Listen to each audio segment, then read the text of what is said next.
Was Nikola Tesla a mad scientist? We picture him as the brilliant mind who harnessed lightning, the visionary who dreamed up our modern electrical world.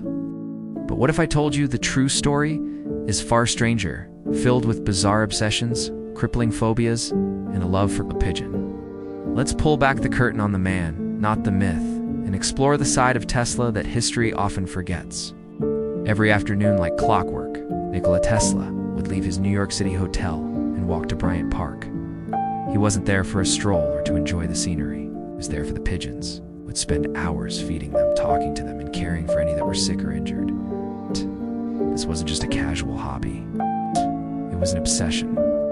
He would bring injured birds back to his hotel room, spending a fortune on custom-built contraptions to nurse them back to health. Hotel staff were often horrified to find their most famous resident sharing his suite with a flock of feathered patients. His connection went beyond simple kindness. He claimed he could communicate with them, that they understood him in a way people never could.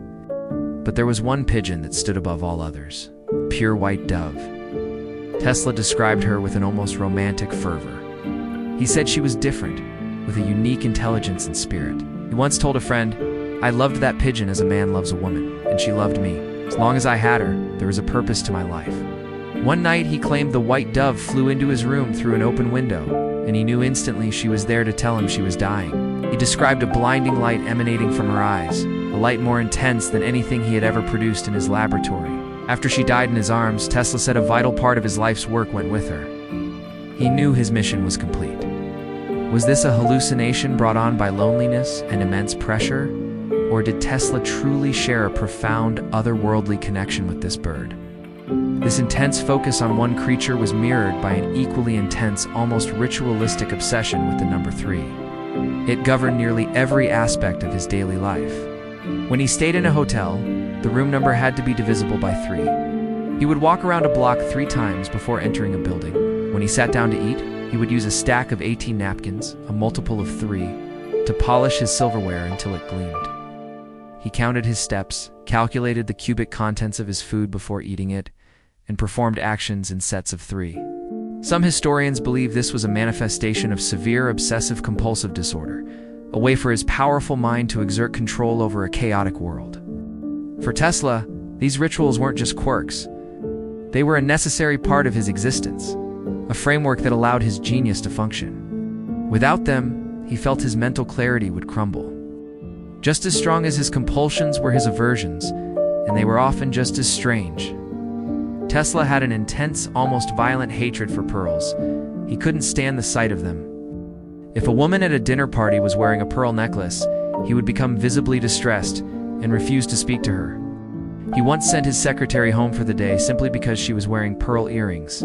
He couldn't explain this phobia, only that the iridescent spheres filled him with a deep sense of revulsion. He also harbored a strong dislike for overweight people, often refusing to sit at a table with them, and don't even think about touching him. He had a profound fear of germs, washing his hands constantly, often 3 times in a row, and avoiding handshakes at all costs.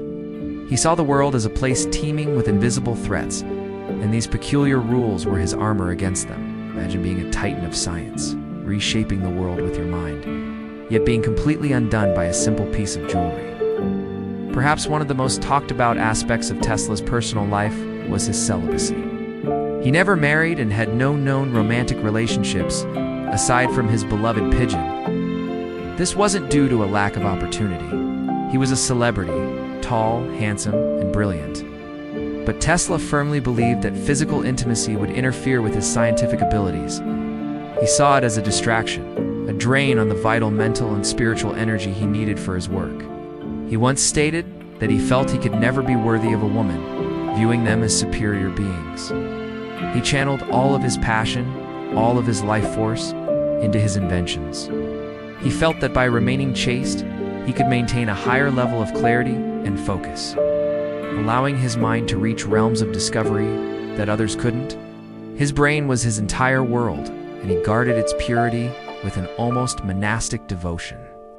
Was this a noble sacrifice for the sake of science, or the rationalization of a man unable to form normal human connections?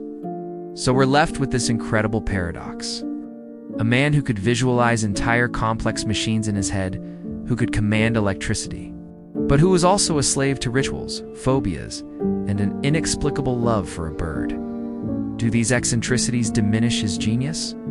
Or are they inseparable from it? To take a mind that operates so far outside the norm to see the world in a way that can change it forever? Tesla's life forces us to question the very definition of sanity and the thin, blurry line that separates genius from madness. Perhaps you can't have one without a little bit of the other. Same mind that gave us alternating current also believed in a cosmic connection with a pigeon. And maybe, just maybe, that's what made him Nikola Tesla. What do you think? Was Tesla's strangeness the price of his genius? Let me know your thoughts in the comments below. And if you're fascinated by the hidden lives of history's most brilliant and bizarre characters, make sure you hit that subscribe button and turn on notifications. We have so many more incredible stories to share with you. Thanks for watching.